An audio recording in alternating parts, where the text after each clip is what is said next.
Eto na guys, ang kapal na labi natin. May bago si Lucky Beauty and we're going to try their lips passer.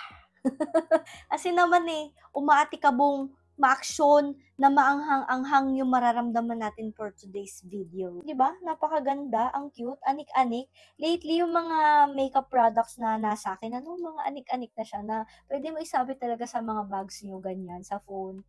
Ang cute ng charm niya, ayun, meron pa tayong pasili dito. So, it's a warning na maanghang siya. Ang price nito is 349 pesos, pero nabili ko siya nung launching niya ng 286 pesos. May free pa ako na lip sketcher.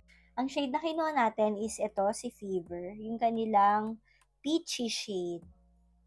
Ooh! Applicator niya is silicone, so madali siyang linisin pagkagamit nyo. Ayan, okay na siya.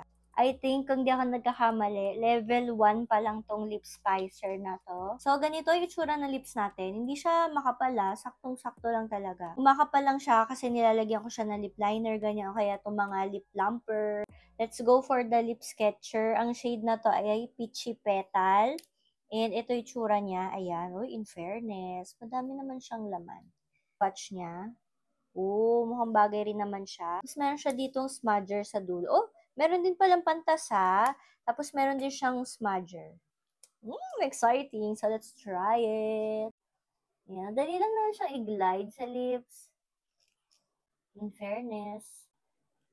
Para siyang amoy crayon. Pero hindi naman siya super bothering. Parang talagang medyo leaning to orangey tone yung itsura ng kulay niya, no? Tapos natakpan naman niya yung dark lining ng lips natin.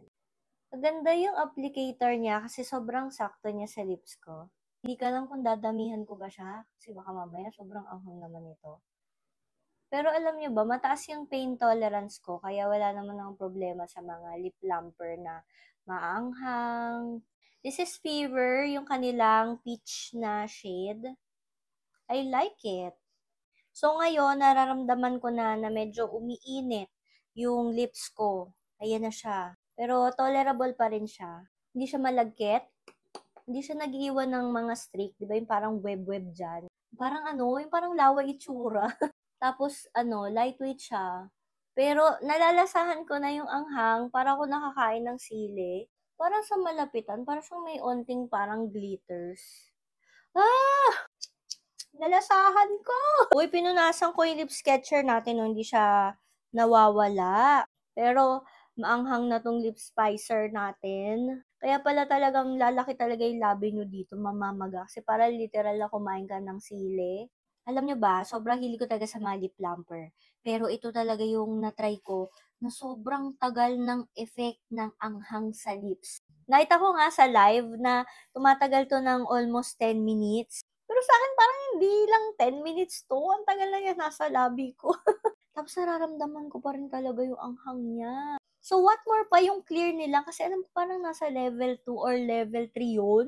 So mas spicy pa yun dito. Ang gawin nyo, if ever hindi kayo sanay sa mga maaanghang, itry nyo muna siya. Kasi yung Lucky Beauty may mga na siya, physical store. So try nyo muna. Kung matotolerate nyo, edi bilhin nyo.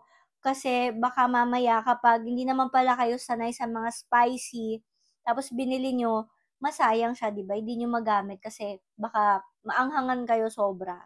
Pero I must say, ang ganda ng itsura niya sa lips ko. Nararamdaman ko talaga yung pag-plump niya. Like, di ba, kita nyo ba? Ito yung nilagyan natin nung lip liner. Pero, nakikita nyo ba na parang medyo sumusobra na yung niya? Yung pagka-gloss niya, di ba? Parang, nagpa-plump talaga siya na ganun. So, kung gusto nyo na mas matagal yung pagka-plump niya, ito yung bilhin nyo, yung sa Lucky Beauty. Tapos, ang gaganda pa ng mga shades. In fairness, parang naka-lip fillers.